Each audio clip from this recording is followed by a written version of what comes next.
Om.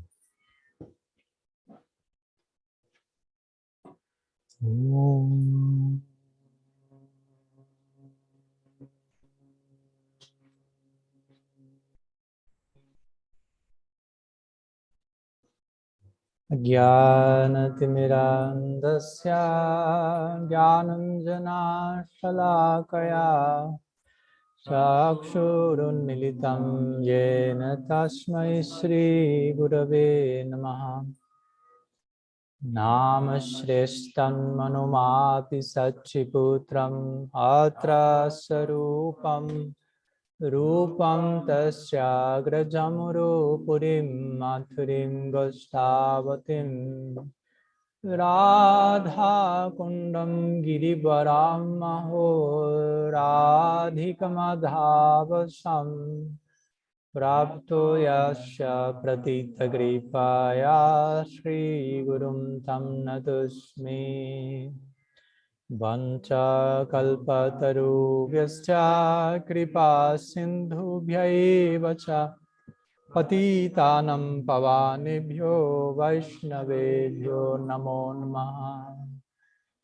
Nikila Shruti Mole Ratnamala Diti Nirajita Padapankajanta Aji Mukta Kulairupasyamanam Paritastvam Harinam Samshrayami Anarpitacharim Chirat Karunayavatirna Kaloho Shamarpaitu Munnatojvalarasam Svabhakti Shriyam Hari Purata Sundara Dyuti Kadamba Sandipitaha Shada Hridaye Kandaresh Purato Bhasachinandana Ajanulambita Bhujo Kanakavadato Sankirtanai Kapitaro Kamalaya Taksho Vishwambaro Dhuyavaro Jugadharma Palo Vande Jagat Priyakaro Karunavataru Ladini Shakti Swarupaya Gauranga Suridaya Cha Bhakta Shakti Pradhanaya Gadadhara Namostute Ye Krishna Karuna Sindho Dina Bandho Jagatpate Gopisa Gopika Kanta Radha Kanta Namostute Radhe Vrindavanadishe Karunamrita Vahine Kripaya Nijapadabja Dasyan Mahyam Pradiyatam Bhaktya Vihinaya Paradhalakshay Kshiptasya Kamaditarangamadhye Kripa Maitvam Sharanam Prapanam Vrinde Namaste Charanarvindam Vrinde Namaste Charanarvindam. Shila Gurudev ki jai, Shriman Mahaprabhu ki jai, Shri Harinam Sankirtan ki jai, Shri Shri Dauji Gopal ji ki jai, Rantara Srimad Bhagavatam ki jai, Shri Venu-gita ki jai, Gaur Bhakta-vrinda ki jai, Gaur Preman Hari Hari Bol. So, good evening to everyone. Welcome again.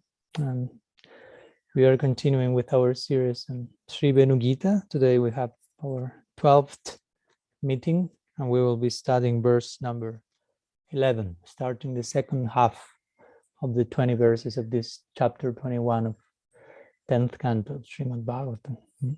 So today is the turn of the deer, but before turning to our dear, we'll make some brief recap about yesterday's lecture, where we will study verse number 10, where basically one gopi told another, and you may recall which one to which one, in singular, Saki, oh friend, Vrindavan is spreading the glory of the planet Earth, having obtained the treasure of the lotus feet of Sri Krishna, who is the son of Devaki Sutta.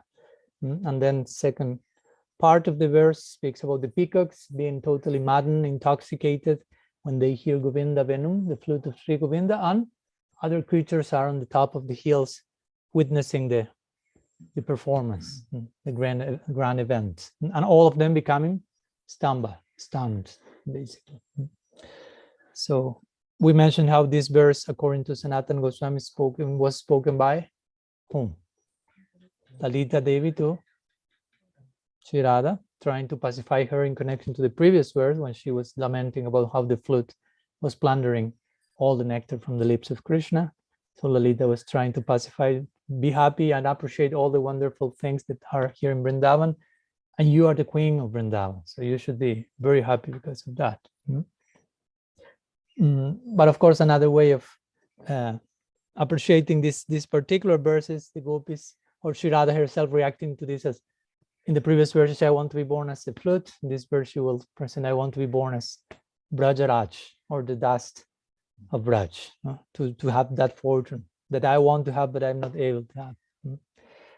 So we mentioned how one can understand this verse the same. Vrindavan is expanding the fame of planet Earth, because planet Earth is hosting Vrindavan Dham on its location, if you will, and you're also expanding to the all-expanding nature of the love in Vrindavan. That's why we speak about expanding fame here.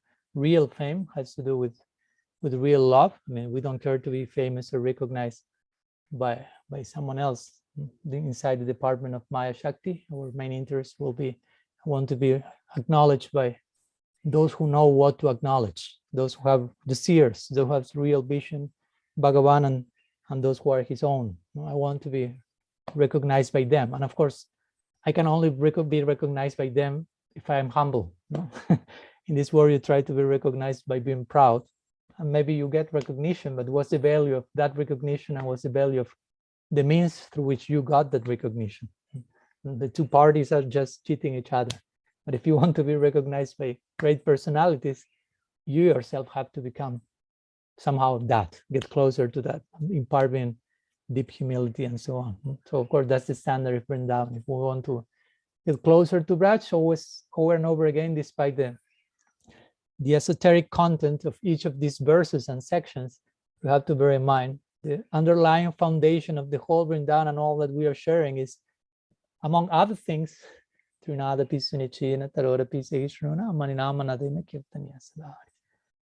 total humility, total tolerance, patience, compassion, respect to others, and not any willingness to be respected oneself. We see here the Gopis doing that. Everyone is appreciated by them, but they themselves feel, I'm not as fortunate as him, her, it. So always we should bear this in mind, because if not, we will take all this narrative out of context.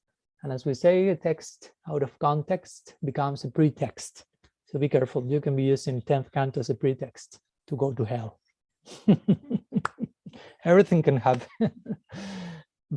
So this Vrindavan is especially glorious again.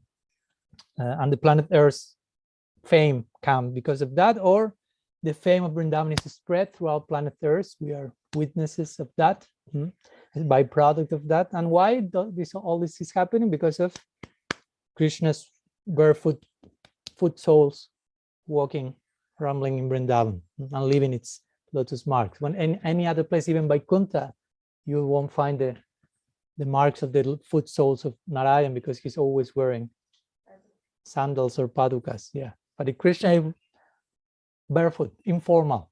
Krishna is the god of informality. Krishna is God at home, as we always say.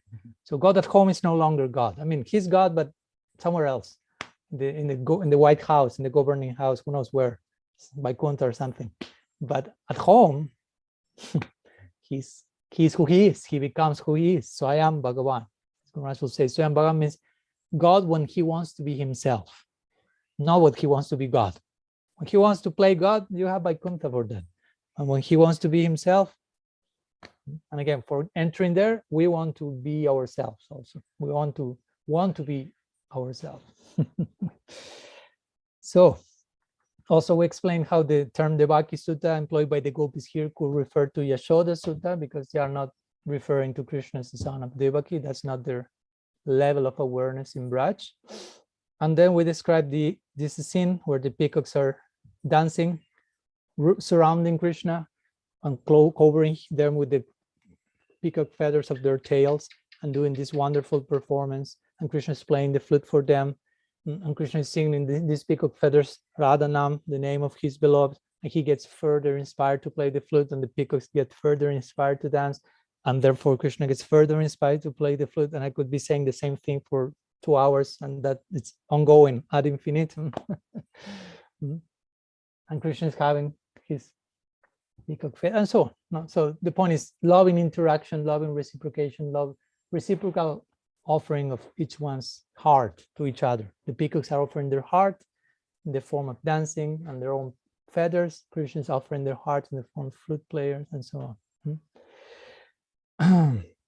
And in connection to this, out of ecstasy, the peacocks dance, and out of ecstasy, the rest of the animals cannot move. Out of ecstasy, different things happen. Some are just dancing and shouting and jumping, and others are totally paralyzed. So the rest of the animals are depicted in that situation on top of the hills in Braj, because if they are not at the top of the hill, they cannot see Krishna, because he's totally like surrounded by peacock feathers. So they see only like a constellation of peacock feathers, and Krishna's in the middle of all that circle, that mandali.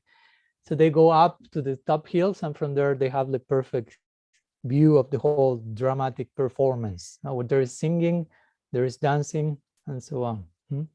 So they get in a stamba again. Some in ecstasy move, some in ecstasy are not moving. And the Gopis, the spirit of this verse, as well as every other verse of the Venu-gita, is Aho Bhagyam, basically. How fortunate, how fortunate. In this case, they are saying, are these people of Braj. Although the Gopis are the people of Braj, but they feel, oh, how unfortunate we are. How much we can improve to get there. Basically, that's their like their progressive mentality. You know, there's so much to learn. There's so much to improve. There is so much to admire from the environment. There is so much to get blessed from. That's their perfect humility. Sanatana Goswami will say, Prem and humility are synonyms. In other words, one takes to the other, and the other takes to further expansion of the other. Humility will take us to Prem. Prem will exhibit unique humility, and that humility will nourish the Prem, and so on. So this spirit will continue in this verse today. In this case, the deer will be the main characters of this shloka, where they will be described as worshiping Krishna with a very unique paraphernalia called sidelong glances. That's in the puja plate. So let's recite the shloka. If you have the verse there, we can try all together. It says like this. Dhanyashma mudagatayo piharinyayeta yananda nanda namupata vichitra vesham akarnya venuranitam saha krishna saraha pujam dadhur virachitam pranayavalokai. Okay, the translation says, blessed are all these foolish deer because they have approached Maharaj Nanda's son, who is gorgeously dressed and is playing on his flute. Indeed, both the doe and the bucks worship the Lord with looks of love and affection. So that's the translation of the verse. We will go to word by word, and then some unfolding of it. Let's see where all this ends today. So the first line of the verse, the Gopis start with Dhanya. Dhanya means fortunate or blessed.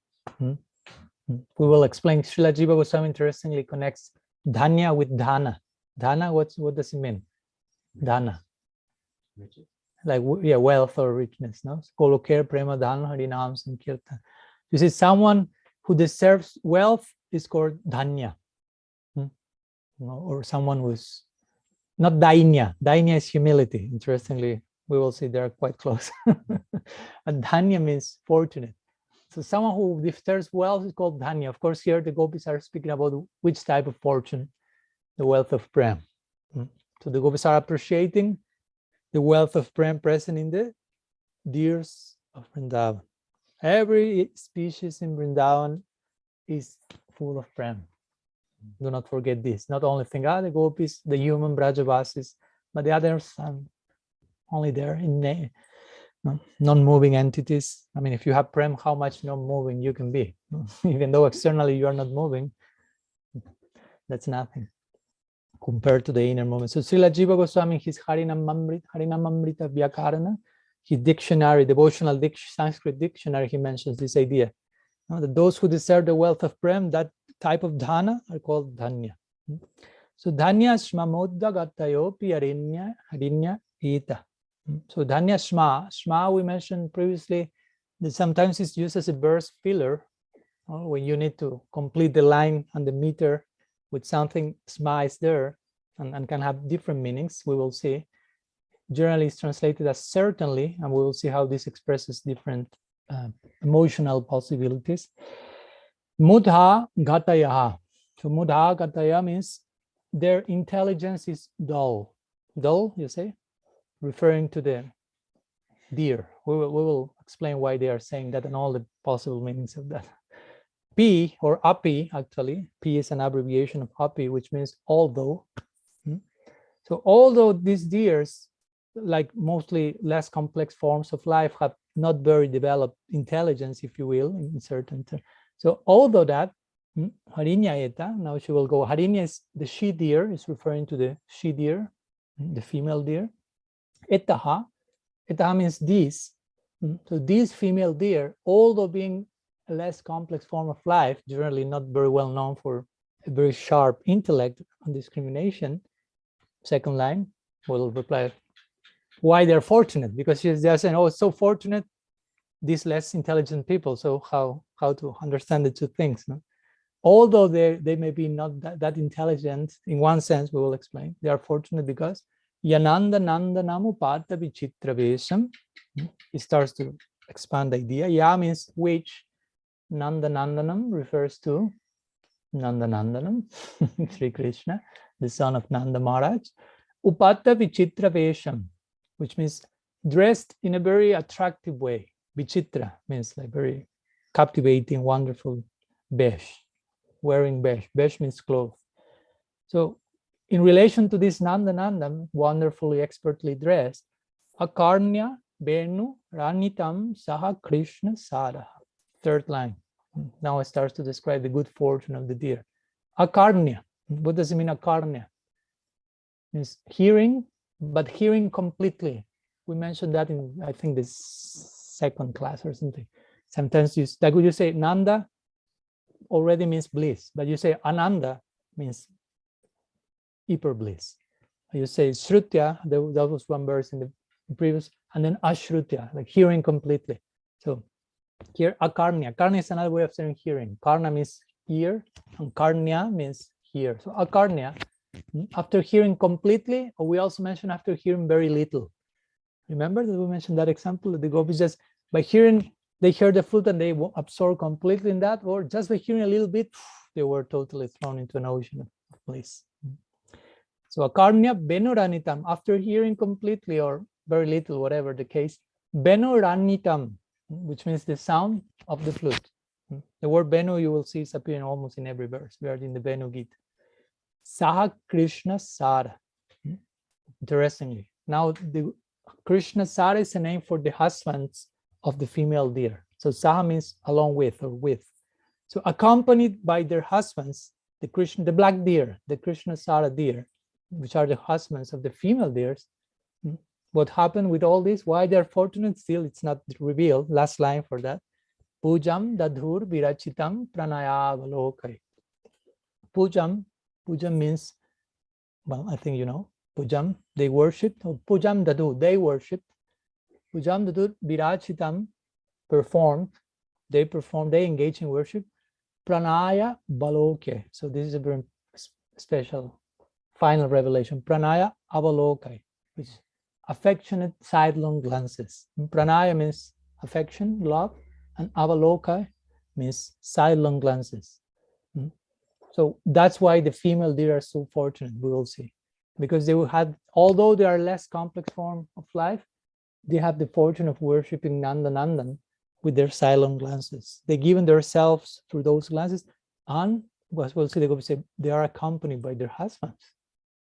Remember, here the Gopis are always projecting what they will like to be in, what they will like to do, how they will like to worship Krishna, but it's not possible yet, Purvarag. So all this is fueling their Purvarag, and creating the momentum to get the proper level of longing for the sambhog, for the union to happen. So let's try to unpack a little bit the content of this verse. In the previous verse, remember that the Gopis, or Lalita in this case, speaking to Sri Radha according to Sanatana Goswami, it was described how different species, not only the peacocks, but other animals became stunned in connection to the flute, became deeply affected. So in this verse, the implication is, well, just in case the deers are not the exception to the rule. No, they also became affected. And we'll see how the deers become especially affected by the flute, have a very intimate connection in their own DNA as deers with the flute element. But we will get to that eventually. Jiva Goswami, he says in his commentary, he said, the Gopis here exclaim, in connection to the previous verse. Try to always bear in mind each verse takes to the other verse and have a connection with it. The Gopis say, this is even more wonderful. Can the glory of Sri Vrindavan, which shelters all the souls dear to Hari, let alone the good fortune of the animal species, be somewhat described? So somehow connects Vrindavan, which was mostly described in the previous verse. Can these glories be described? What to speak of the inhabitants of Vrindavan, especially in this case, the deer. So again, over and over again, just for you not to forget, the implication of this verse and every other verse of the Venu-gita is how fortunate they are, in this case the deer, how blessed they are, dhanya, and they're offering homage, you say? Homage to Hari with their silent glances. We cannot do that. They are doing that with their husband. We cannot do that with our husband. Here the husband is facilitator. In our case, the husband is obstacle. How fortunate the deer are. There are less complex forms of life, and how ironic is life. We are ladies, human beings with so many skills and capacities, but we cannot do all the things that the less complex forms of life is doing with Krishna. Because if we will try to do the same thing, our family members will harass us. Well, in this case, all the family members of the female deer are supporting her, are accompanying her. So how fortunate, and how unfortunate we are. And again, the implication is, if just we will be born as female deers. So every single verse, the Gopis aspire for a different type of reincarnation, if you will. I would like to be born as this, I would like to be born as that. Of course, with the Gopi bhav. No, it's not that they are willing to leave their particular bhav for Krishna. They are just thinking which particular circumstance will facilitate the expression of my bhav. So if I have to take a form of a motorbike, let's go for it. No? If I can facilitate my expression of Gopi bhav, I take the form of whatever, a rock, a speck of dust. If I can serve better, try to imagine the disposition. If I can offer a better service, I'm willing to be born as a rock. Who is willing to say that and to walk the talk? Maybe some of us still have some hope that maybe I may go to the heavenly planets for some thousands of years and have all the nice enjoyment I would like to have here, but it's not working here. But I read that Krishna may give that mercy, so I secretly covet that long, whatever. But we see in Braja Bhakti is total different constellation. So we see, how every single object that crosses the path of the Gopis' eyes acts as udipana, is kindling their particular attraction towards Krishna. Be it land, peacock, we will see cloud, tree, water, whatever, put any Pancha Mahabhuta, any of the 5 elements you want, whatever, put whatever you want on their way. They just feed from that and nourish their prem. That's the nature of prem. It moves in a zigzag way because it embraces everything on its way. It's not just rejecting anything, but it's integrating everything and making a new part, a new part of a more actualized equation. So they are showing this here, again, as we mentioned, with deep humility, which means with deep prem. The more humble a devotee is, the more he or she is getting closer to prem. There's no way about to evade that idea. You kind of say, no, he's almost reaching prem, but he's not humble at all. It's like that's no, it cannot be. No? So one is cause and effect of the others, and vice versa. Sanatana Goswami say again. So dhanya, how fortunate they are, but as we mentioned, making a pun or a play of words, dainya. So dainya means humility, and dhanya means fortunate. So if you want dhanya, better you appreciate the value of dainya, or being humble, as Mahaprabhu is instructing his devotees, his followers, as giving his new 4 regulative principles. Sunichina, Saishnuna, Amanina, Manadana. Sometimes we are paranoid, or we may get depressed, or condemn another if they broke the other 4 regulative principles. Oh, I knew that he smoked marijuana, or he's not having pure sex life only for procreation, or I saw him in the casino here in San Jose the other week. But we don't care that much if we are destroying all the other 4 regulative principles. No? Sunichina, Saishnuna, Maninama, they are more internal, more subtle. So it's not that you maybe you cannot measure them in such a gross way, like if you see someone smoking or drinking or something. No? You can, again, breaking humility principle, tolerance principle, compassion principle, respect principle. And in one sense, that's even worse, because maybe you can drink or smoke, and I'm not promoting that, but you are doing that yourself as a degradation, as a papa, as a sinful activity, whatever you may like to call. But if you engage in non-humility, non-tolerance, non-compassion, and non-respect, and demanding that in your relationship with the Vaishnava, that can enter into the area of aparat, which is much worse.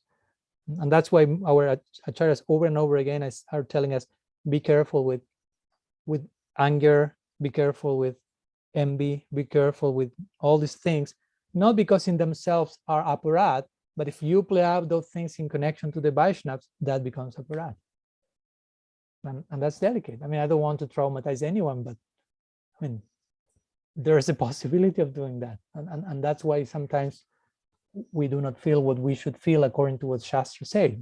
Bhagavatam says that clearly. If you say Krishna and you do not zoom and roll on the ground in ecstasy and your heart is not melting, that's because of offenses.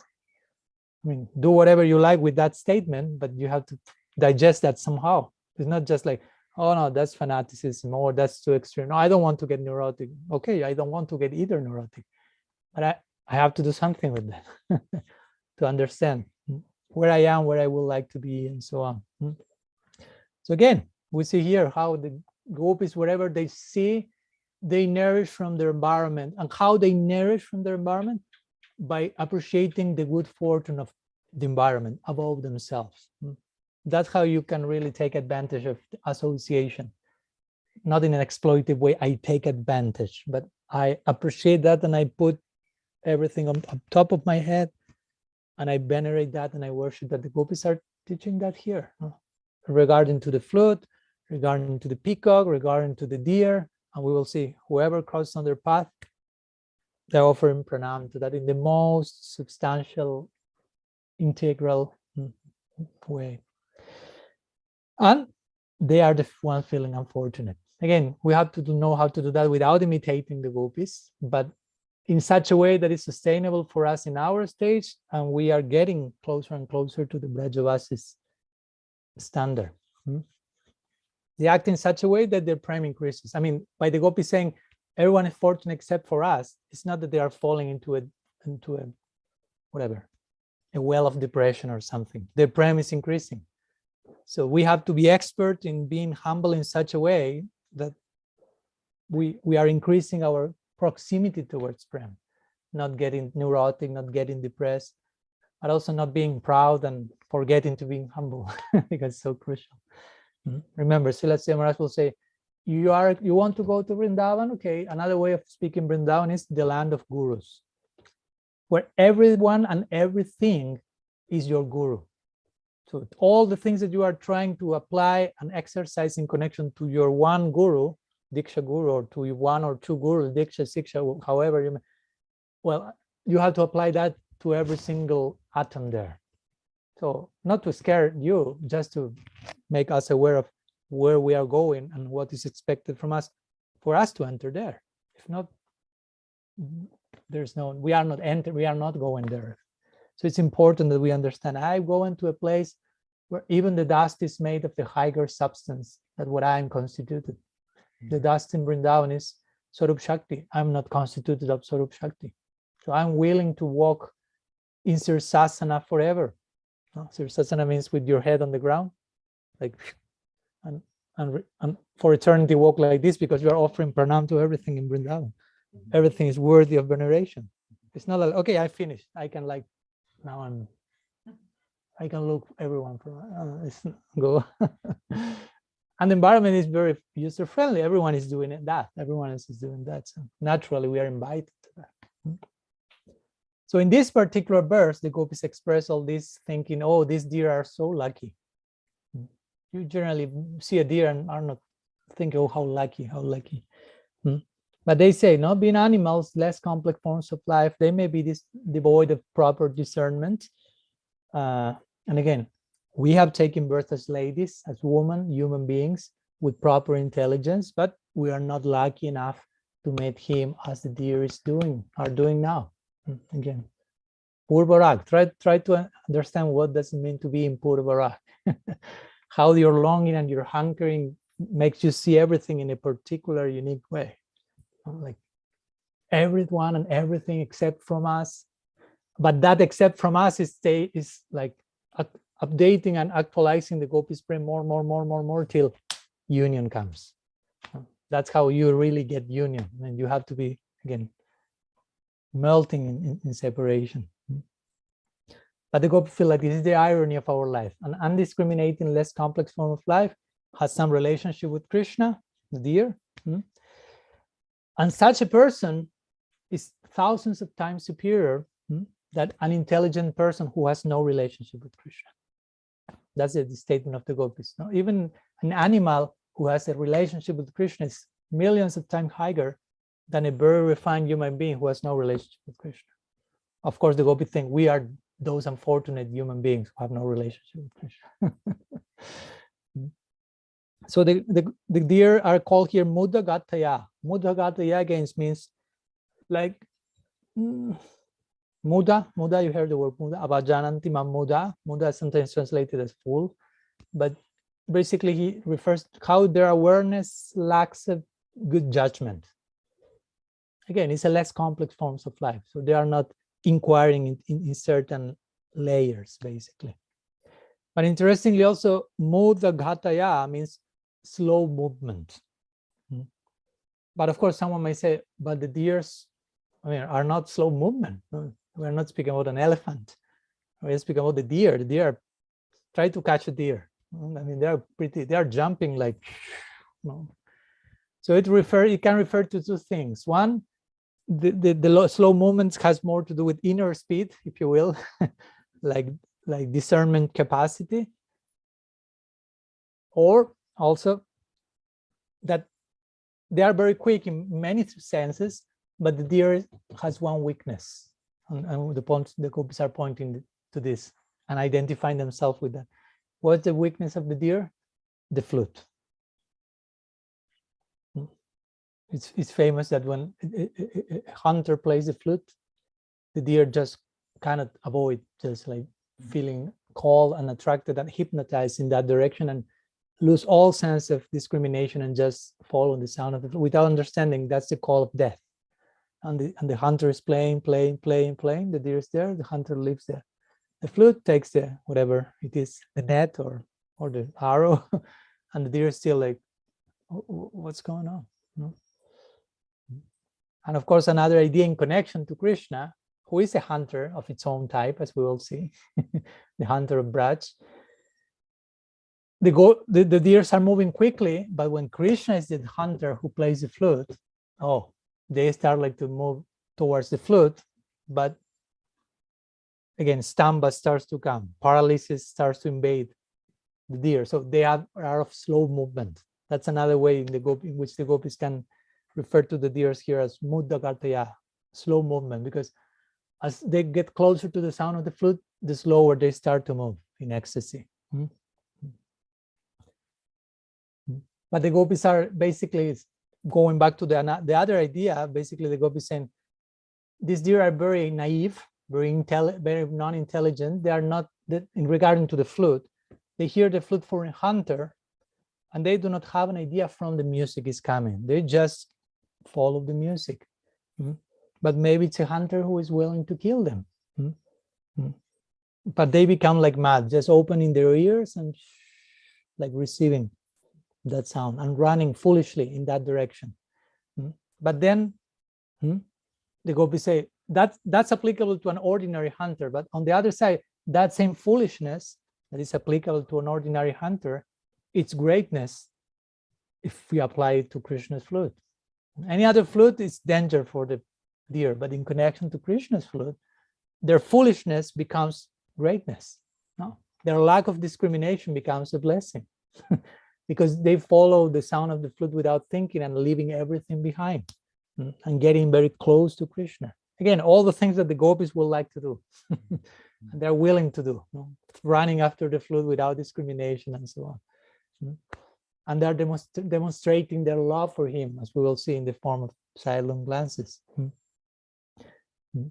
So the Gopis say, in this way the deers are so fortunate, Dhanya, but we are not that fortunate. We cannot meet Krishna for abhisar, like in a date. We cannot date with Krishna. And what to speak of begging his love as the deers are doing in a personal interaction. They are Dhanya. They are fortunate. They are blessed.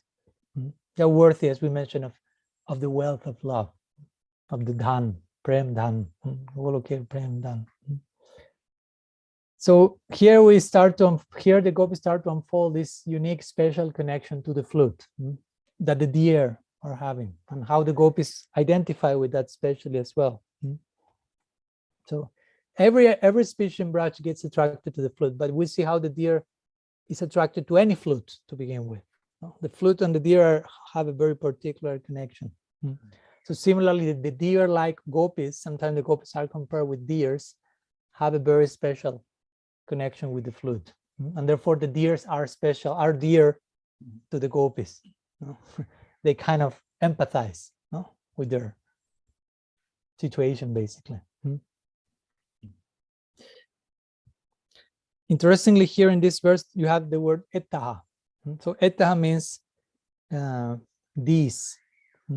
So the Gopis are speaking about these deer, female deer.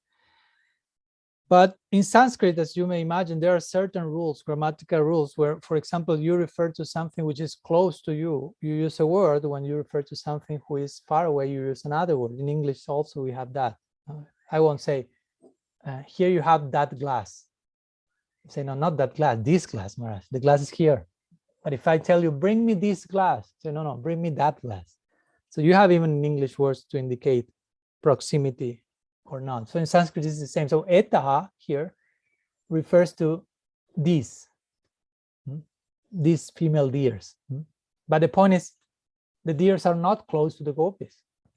I mean, the Gopis are speaking in the village, singing, and the deers are with Krishna in the forest. So they are not in close proximity. So why the Gopis are? No, they should have used the word taha in Sanskrit. Taha means those. Those deers who are far away, etc. But they use etaha, these deers. So how it is explained? Well, generally the idea is that the Gopis, even though they are far away from the forest physically, in their hearts, in their inner world, they are there. So they feel we are there. They are seeing, as we mentioned the other day, in Samadhi, what's going on there. So they are there. So these deer, it's like if We're just next to them, and they are fully identified again with the deer and all that they imply in connection to the flute. So that makes them even closer to the Gopis. So further proximity. So eta, this deer. The word sma, which mentioned is sometimes used as a verse filler, sma, sometimes translated as certainly. Here, Sanatana Goswami mentioned that the word sma indicates two things. Previously, also it appeared with the same two meanings. One is Bishmaya, includes the word sma, Bishmaya, which is astonishment. Another word is Keda, which means despair. So it can be both things when the Gopis say sma. And what's the meaning of that? Sanatana Goswami say, the Gopis say, gosh, we don't have this kind of good luck. Basically, the two things are there. No? Gosh, we don't have means despair. This kind of good luck, astonishment. Such good luck they have. No? Vishmaya, wow, but we don't have it. Despair. So this is how the Gopis are surprised by making all these types of comparison. No? They are less complex forms of life, but that's their greatness. Actually, we have so much equipment, if you will, and we cannot do that. No? The deer are slow in their feet, as we mentioned, out of becoming like dizzy, but they still reach Krishna. But we Gopis have 2 feet and we can run and we are equipped, but we cannot reach Krishna. Also, Muda Gataya, Sanatana Goswami mentions that, which remember means like to be like full or numb.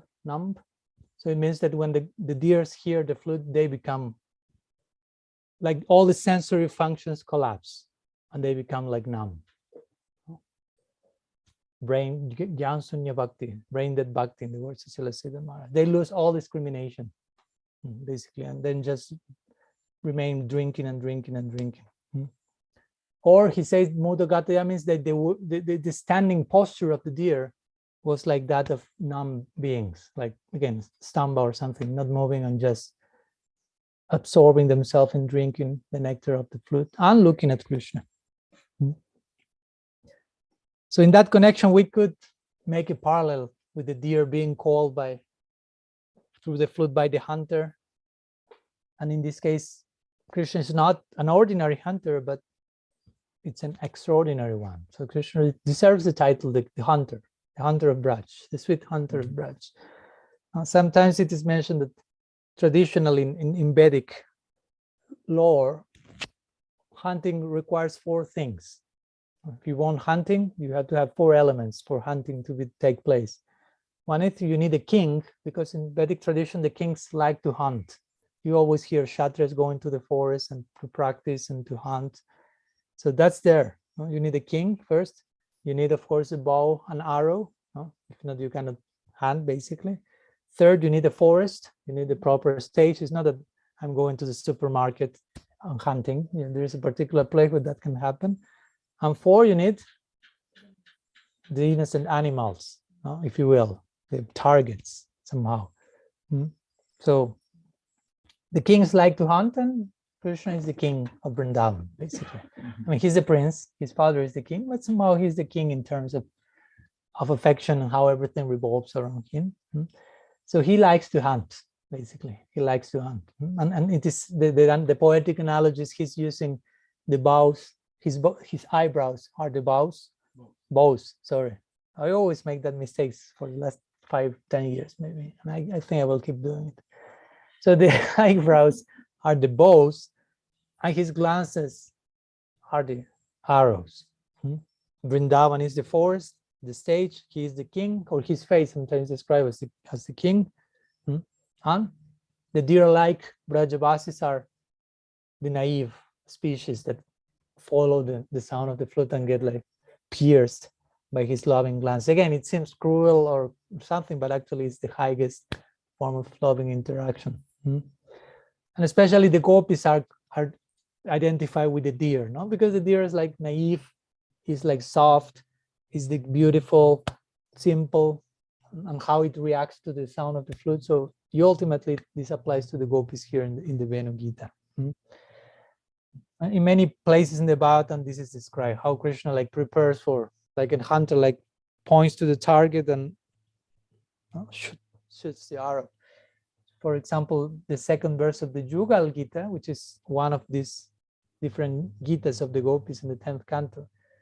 The beginning of that verse, it is described, it says that when Mukunda vibrates the flute he has placed on his lips, stopping its holes with his tender fingers, he rests his left cheek on his left arm and makes his eyebrows dance. No? So be ready for or collapse, if you will.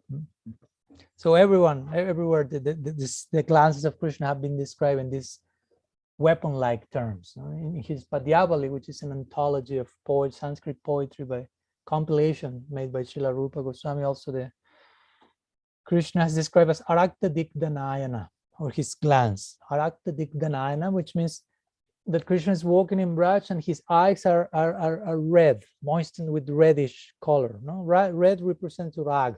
Rag means affection. So he's surcharged with affection, and the red eyes are connected with that. You will always read this description. His eyes, or Radha's eyes and so on, are reddish, filled with affection. And the eyes are the windows of the soul. No? So if the eyes show affection, he's filled of affection for his devotee. So he's roaming in Vrindavan, and whatever he sees in Vrindavan is his devotee, basically. Everything in Vrindavan is Krishna's devotee, even the dust, every species. So his eyes are filled with affection for everyone. I need to say that his eyes are also broad and also are wide, extended even to the point of, sometimes it's described, kissing his ears.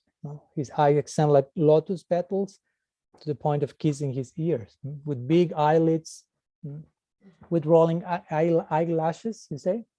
So everything is dancing in that area. Everything is ready for capturing everyone. In another verse also, I think Hisawa Malik, Rupa Goswami says, I mean, if you hear that Krishna uprooted a pair of trees, connected to the Damodar Lila and the Jamal Arjuna trees, yeah, it's surprising. He was a baby, he uprooted a pair of trees, but do not be that surprised, basically. By his glance, he can uproot lives, even. He can uproot hearts only by glancing. So what to speak of uprooting a tree with the help of a rope or something? But just a glance, he can uproot the heart of every living being in Vrindavan. I take that for him. So that's the beauty of Krishna, that his sweetness, as Bilba Mangala Thakur says, we already mentioned also, Maduram, Maduram, Maduram, Maduram. And again, Aksham Bantam Phalamidam Naparam Vidam. There's no higher fruit for our eyes to see Krishna. Or another way of putting that is, the goal of our eyes are his eyes. The goal to have eyes is to have eye-to-eye connection with his eyes. That's basically the goal of our eyes, to meet his eyes. So in this way, everyone in Vrindavan becomes affected under the spell of this hunter. Everyone is hunted, and everyone, to make a play of words, haunted. Haunted, you say? So hunted and haunted, like mesmerized as well, similarly. And they became like mad, basically. That's the standard of, when you have divine love, you became mad. When you don't have divine love, you are mad. So basically, as we say, free will is, you choose which type of madness you want to have. Under the spell of Maya Shakti, under the spell of Sarup Shakti. It's a very nice, famous verse in the Bhagavatam which describes the effects of chanting Srinam. Evambratam Sipriyanarma Kirtya Tatanuragodruta Chitta Uptya Raditi Satyacho Raditi Rati Gayati Unmadavam Nityati Loka Bahya. A person who has developed anurag, deep affection for Krishna, is chanting constantly his favorite names, and he's dancing and shouting and behaving like a madman, totally unaware of social etiquette, basically. So you have the Gopis basically follow that standard, everyone, everything in Vrindavan. But that's kind of becomes the social etiquette, because the whole society is mad for him, so it has their own standard. So then the verse continues saying, Nanda Nandanam Upata Vichitra Vesham. Give me some minutes today, please. So Nanda Nandanam Upatavi Chitra. This Nanda Nandanam, the son of Nanda Maharaj, is very expertly, nicely decorated with clothes. And again, we will see their sidelong glances are directed to him. So again, here the Gopis, remember in other verses, they were trying to hide their affection for Krishna. But here they cannot but Nanda Nandanam. I mean, that's pretty clear who they are referring to. Nanda Nandanam, the son of Nanda Maharaj. So here he's described appearing very elegant, in a very Dira Lalita mood, in a very like joyful and carefree lover, gracefully, charmful, joyful, always freshly, and unique. Now, Vichitra means inconceivably unique. Try to imagine. Imagine you meet a person that is unique. Generally, that does not happen. That I mean, every jiva is unique, but unique in the Vichitra sense of the term, not so easy to find someone. Most of the people is just like trying to merge in a personal way into the commonalities of life and how whatever one does follow the current, and that's not so unique. To find someone inconceivably unique, oh, that's another thing. No? That's Krishna. And it is said that each of the garments that he has is very carefully, if you will, calculated, if you want to speak about calculation, to steal the hearts of the Brajavasis over and over again. That's how all the different clothes and ornaments he has, all of them are very specifically crafted and used and put in a certain way to steal the hearts of the Brajavasis over and over again, day after day after day after day. That's why everyone keeps experiencing the same thing every day. It's not that one day the Brajavasis says, oh, today Krishna is not stealing my heart. That's not happening. There's different ways that this is expressed. So remember all the garments. I won't enter into the detail now, but this has already been mentioned in previous verses. That's why this verse only says Upata Vichitra. He's dressed in a very wonderful way, but this was already described in previous verses. Peacock feather, the mango buds, the flowers, the garland, and so on.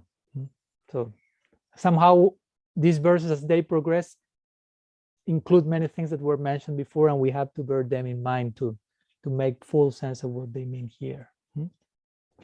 So Nanda Nandanam, why the Gopis are saying Nanda Nandanam? As we mentioned, every name they use has a particular reason.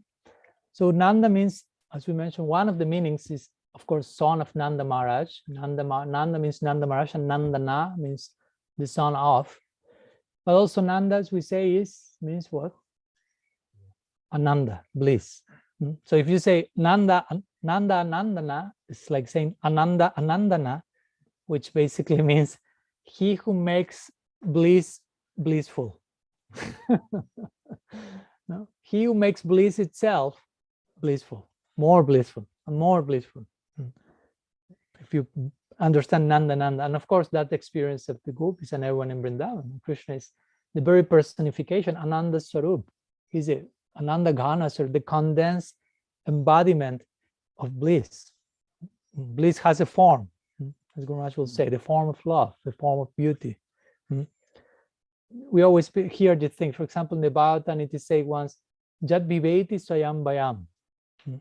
So he, this holy name, fear itself, fear personified, is afraid of Srinam.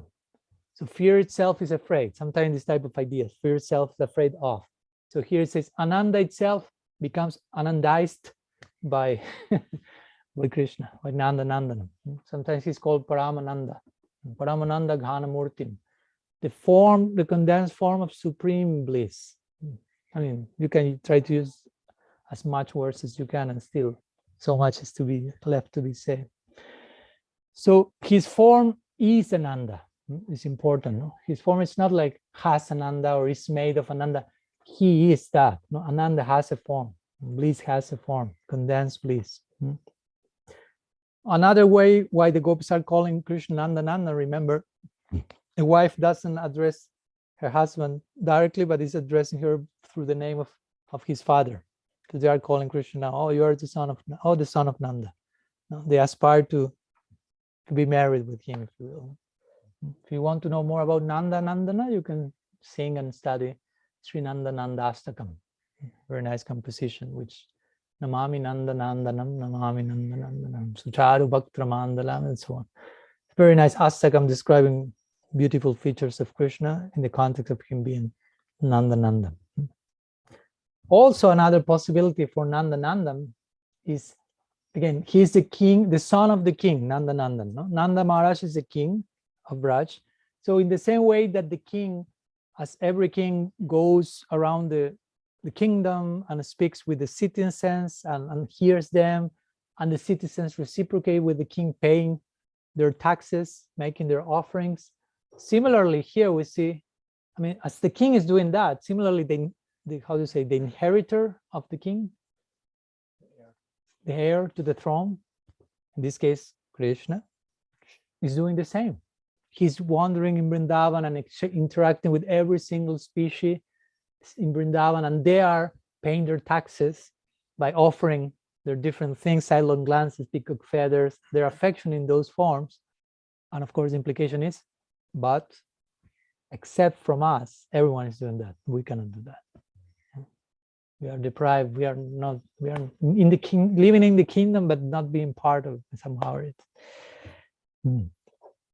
Then the Gopis say, Akarnya Venu Ranitam. Remember, Akarnya means fully hearing or hearing just a bit the sound of the flute. So again, as soon as they hear the flute, whether it's completely or just a little bit, it is said that the female deers run towards Krishna. Trying to imagine, already the deers female are moving by running, but how much they are running by hearing the flute. And interestingly here, Krishna Sara are mentioned. The husbands of the female deers. Krishna Sara also interestingly means what? Sara means essence. So Krishna Sara means those who take Krishna as the essence of their lives. Krishna Sara. So the husbands of the female deers are called Krishna Sara, and we will see why. Or also means they who make one go to Krishna, who is like pushing someone to go to Krishna. And we'll see that this is what their husbands are doing here. They are not only not opposing their wives, but they are like, go, and not only go, let's go.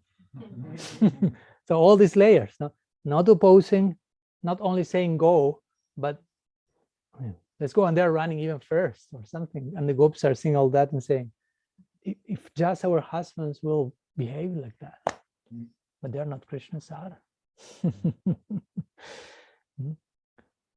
Or some other option is sometimes the husbands see their wives go and try that, and they follow behind her, considering, oh, they are more surrendered than us. They're just following the sound of the flute without discrimination, not thinking, oh, what will my husband think about that? They're just running. But their husbands appreciate that and say, oh, pranam, and they try to follow in their footsteps. To say that the female deer just ran after the flute, not even looking back for a minute, like, my husband is coming, is not coming, what is he thinking? I mean, they forgot that they had husbands. That's the standard, self-forgetfulness. Self-forgetfulness. Sometimes when the Gopis go, and again, all this has all the parallels with how the Gopis react to the flute. When the Gopis go running after the flute, someone may ask, but we're not there. I mean, they were in the houses with their children, with their husbands, so we're not aware they were leaving all of them? No, because they were not even aware that they had houses, husbands, and sons at that moment. They were not aware of themselves. So what to speak of all the other things? I mean, therefore, they were in self-forgetfulness, which means I'm not aware of even myself. I'm just aware of the object of my love. So if I'm not aware of myself, what to speak of being aware of all the extensions of myself in the form of house, of I, me, mine? I mean, that's totally over. So again, the Gopis here, they're thinking, in our next birth, we have to be born as deers. So we can go and with our husbands, all of us joining like they are doing. Now they're implying they are not acting like that. Our husbands are not acting in a Krishna Sara way. Sridhar Swami comments, paraphrases the Gopis that say, our husbands, the cowherds, are insignificant. They are hostile even to the ascent of Krishna. Five on our lives. That's how the Gopis are lamenting. They are hostile even to the ascent of Krishna. How Krishna Asara they are. They're not Krishna Sara. And in this connection also Kavi Karnapur, the famous poet, he quotes, he says, one Yuteshwari, or one leader group, Gopi, disclosing to her companion her art and desire to see Krishna. So let me read what he says. So one Gopi speaks to another in this context. Oh Saki, look at that deer named Krishna Sara. His wife is so extremely fortunate. Along with her Krishna Sara husband, she's unhesitatingly drinking the rasa of Krishna's lotus mouth, which carries the honeyed sound of the flute. Thus, she's making the best use of her two eyes. Krishna is truly the Sara, the essence of the life of this doe's husband. Indeed, they become joyful upon seeing how their wives are searching after Krishna. And following along, they urge their wives to run to the Lord. On the other hand, our husbands are jealous of Krishna, and because of their lack of devotion to him, they cannot even stand to smell his fragrance. Therefore, what is the use of our lives? All these prayers seem to end always like in suicidal tendencies or something. What's the meaning of our life? No, let's take another birth, a more auspicious birth. Also, interestingly, regarding the name Krishna Sara, Srila Vishwanath Chakravarti Thakur says that Sara, which means essence, he says here Sara is an abbreviated form of the word Abhishara. Abhishara means like when a lover is in one place and the lady love is like going for meeting the beloved, that journey, sometimes called the love journey, that journey is called Abhishar. So the Gopis generally are on a daily basis going on Abhishar after Purvarag. No? That's love journey. Somehow we are sadhakas are in some form of Abhishar. Another way, love journey, trying to meet the object of our affection. So Vishwanath Chakravarti Thakur says, here Sara, Krishna Sara, is an abbreviated form of Abhishar, which means again, love journey, implying that the Krishna Sara, the male deers, know that their wives are going on Abhishar. They are seeing them just running after the flute on love journey. And they are taking them in that direction. And this, again, different ways of seeing that the female deers just running and the male ones following, or the husbands, the Krishna Sara, taking them. Let's go, let's go. Api, the word api, which appears in this verse, sometimes means although, but some acharyas say it can also mean also. So implying also they are going. They're not just, as we mentioned, saying, okay, my wife wants to go, okay, like, I don't know, my wife wants to go to the Sunday feast in the temple, okay, she can go. I won't go, I'm not interested, but I won't pay opposition, you can go, or something like that. No, here they are saying they're going with them, the two of them. And saha, the word saha also means with, or it can also mean immediately. So it implies that the male deers, the Krishna Sara, is saying immediately, let's go to Krishna, do not delay. They themselves are the ones like pushing, let's go as quick as possible. And the two of them are running, female and male deer, the two at the same time. So again, and the Gopis say, before we say that the deer were muda, remember means like dull or non-intelligent, but seeing how the two deers are going, our husbands are muda actually. They are the fool ones. They are the ones who are not collaborating for that. And in this connection, Srinath Chakravarti mentions that because nobody said till now who is speaking these verses. Generally, we hear something like Lalita spoke this, Radha spoke that. So Srinath Chakravarti will say that married Gopis were the ones who spoke this verse and the next. Because in this verse and the next, we will see how husbands are supporting their wives in running after Krishna. So married Gopis are the ones who are singing this verse and saying, oh, no, our husbands are not acting in that same way, basically. In the next verse, we will see how the Devis and the Devas, the heavenly denizens, are being affected by the two of them. And again, the Gopis are saying, oh, you see how their husbands are supporting them, and ours are just. So let's go to the last line of the verse. Pranaya balokai pujam dado. In another order I put in here that, because till now we say, okay, Krishna plays the flute, the deers are running after that, how fortunate they are, even though they are less, not so intelligent, that becomes a blessing for them. But they run to Krishna, but what do? It's not just running after Krishna. What do you do once you get to Krishna? It's not just, okay, let's run after Krishna. Well, yes, but once we reach him, we are supposed to do something. It's not that we stand in front of Dauji Gopal and just like, okay, I'm here, I arrived. You arrived for something, for engaging in something. So how is that the deers are doing something, if you will, once they reach Krishna? Pranaya valoke pujam dado. They are worshipping him with affectionate sidelong glances.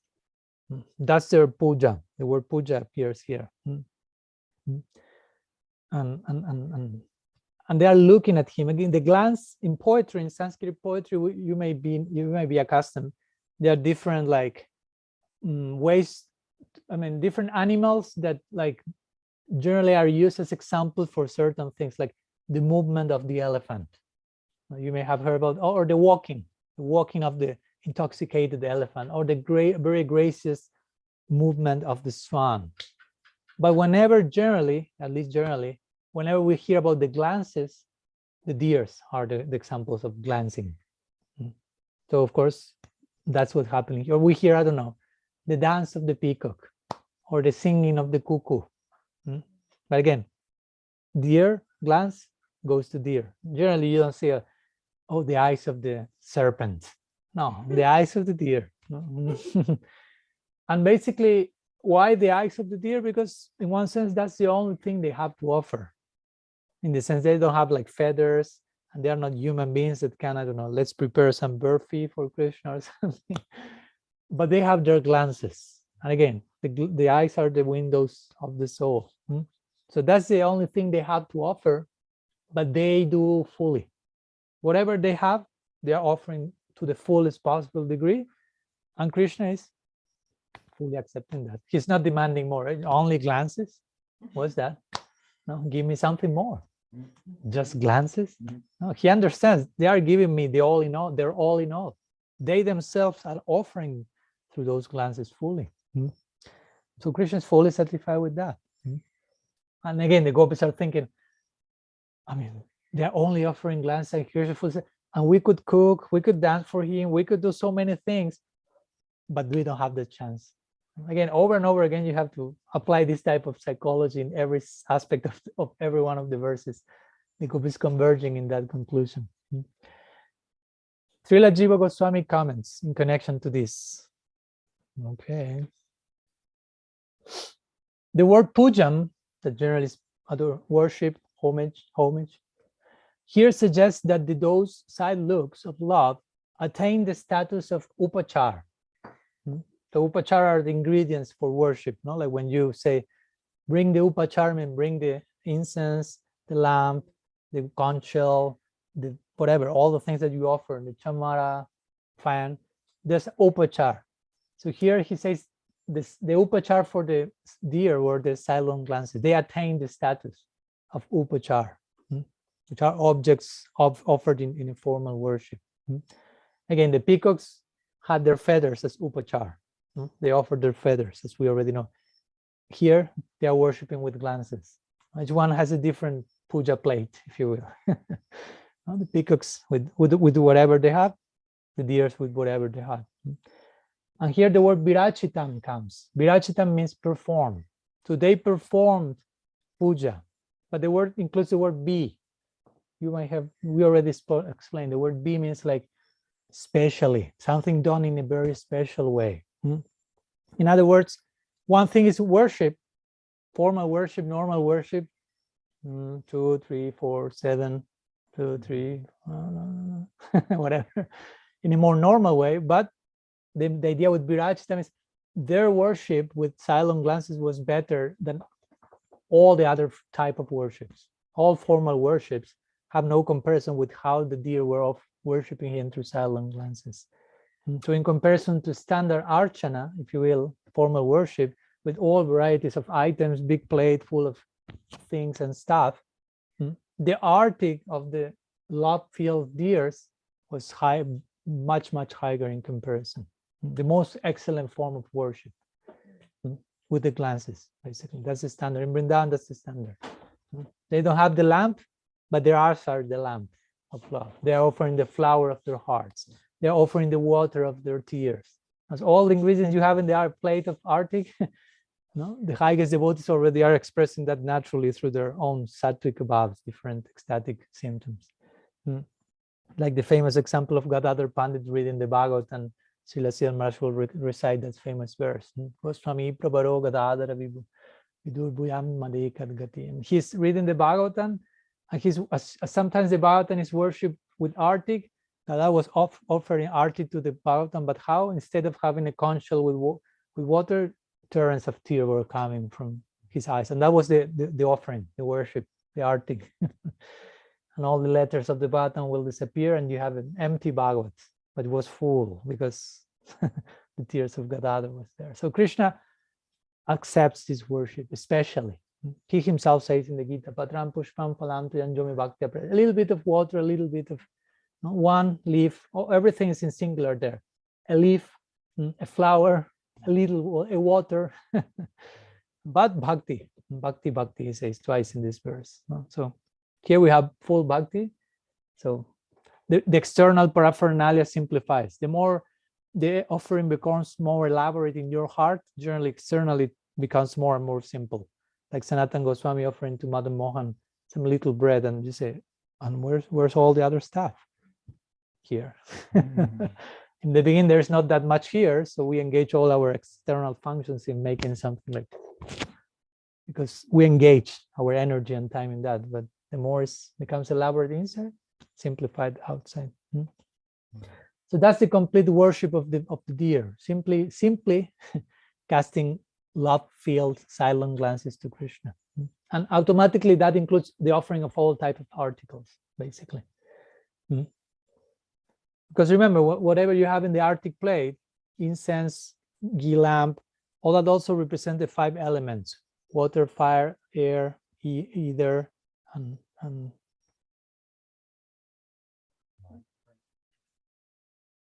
earth, water, fire, air, and ether. Sorry.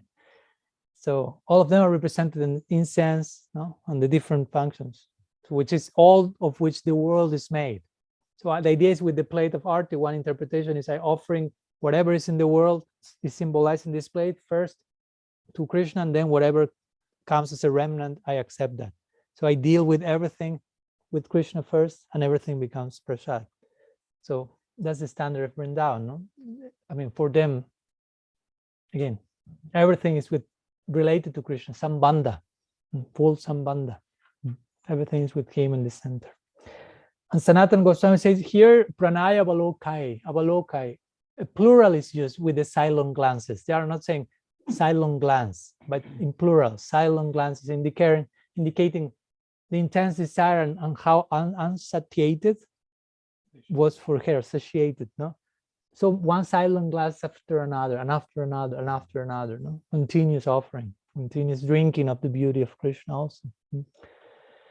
And Vishwanath Chakravarti Thakur similarly says that the substance of this section regarding the silent glances, interestingly, he said, the Gopis are speaking, remember, and they say, how much more highly might Nandanandan, who thinks that his own worship is enhanced by the dear silent glances, how much he will think of a puja enhanced by our silent glances.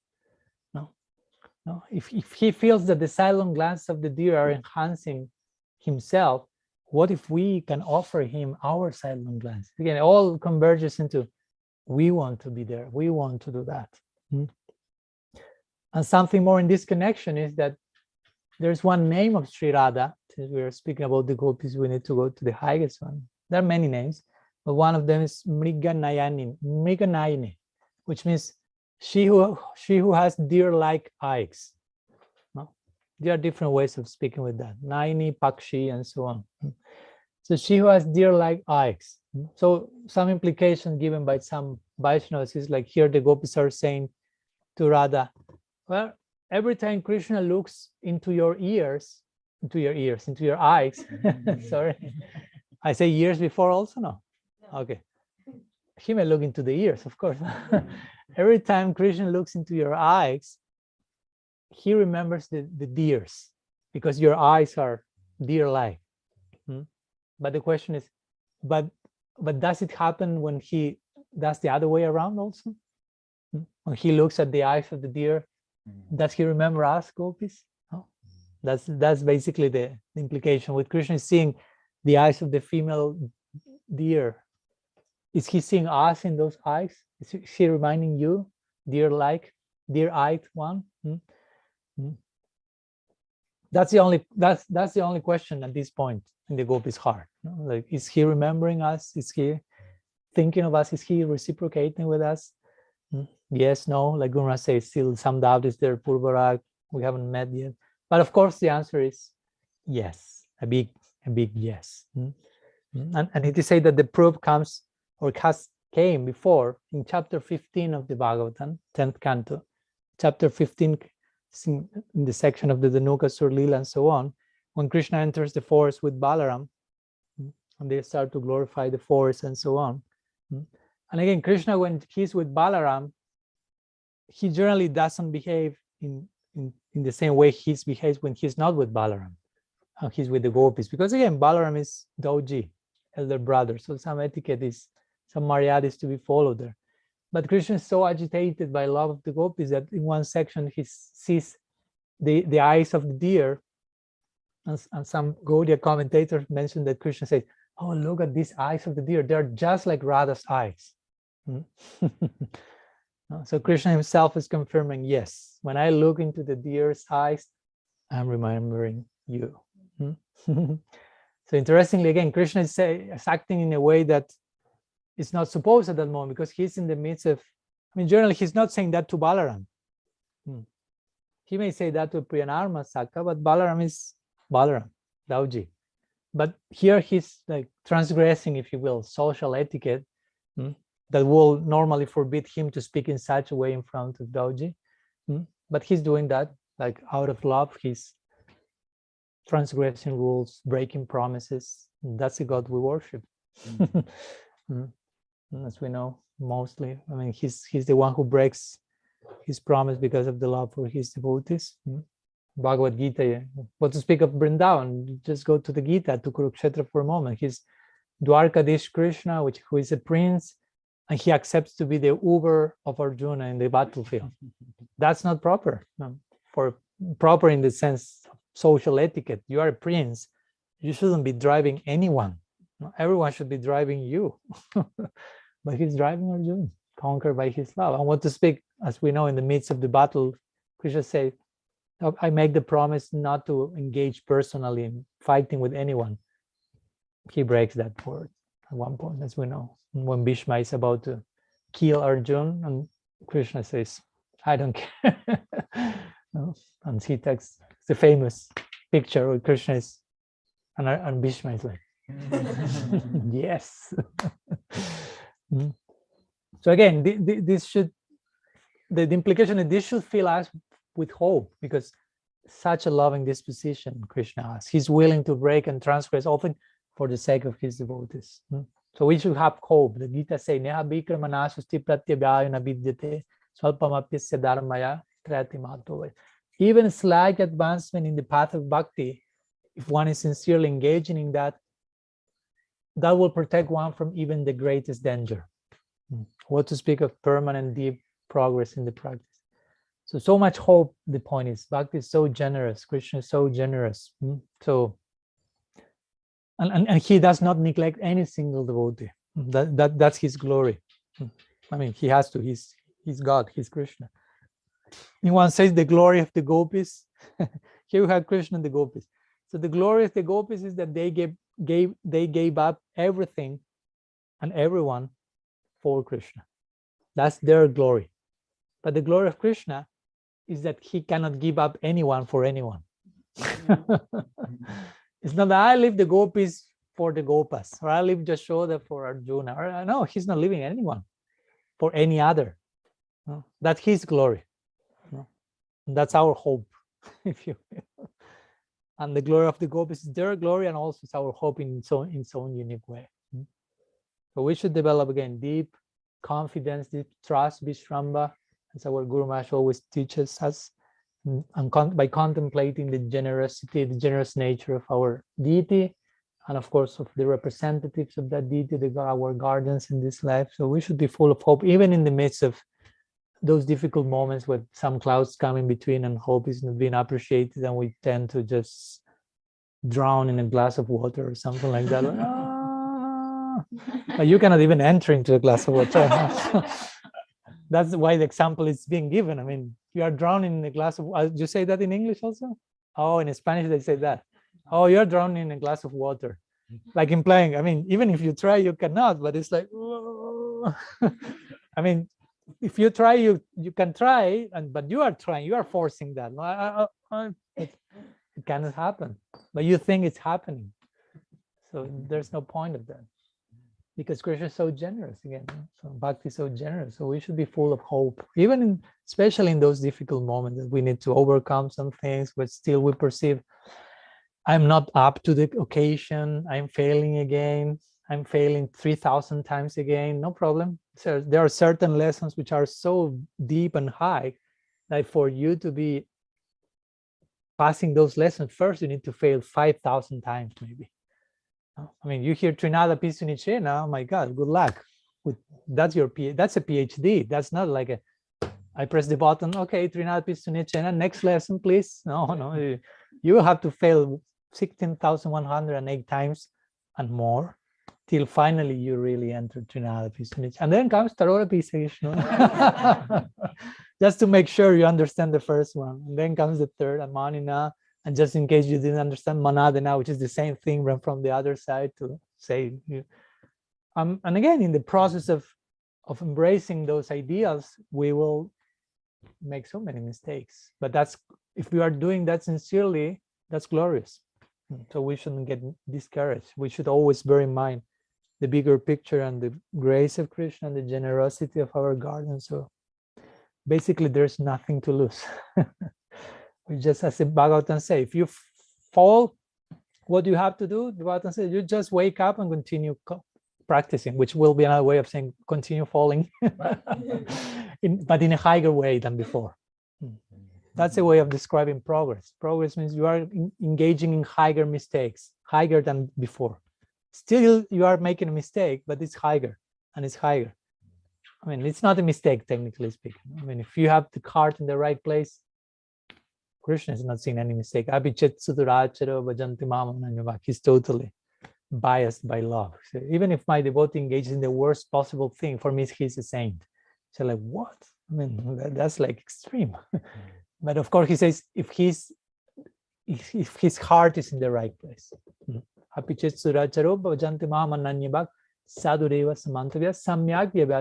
If he's properly determined, with the right attitude in the right direction, even if externally that takes the form of something that is like, oh my God, how could you do that?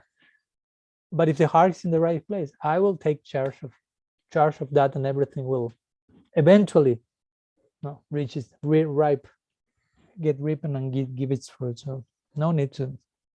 That's the essence of Guru Maharaj will say of the Gita. Masuchaha. Do not lament. Do not worry. No anxiety. No need for that.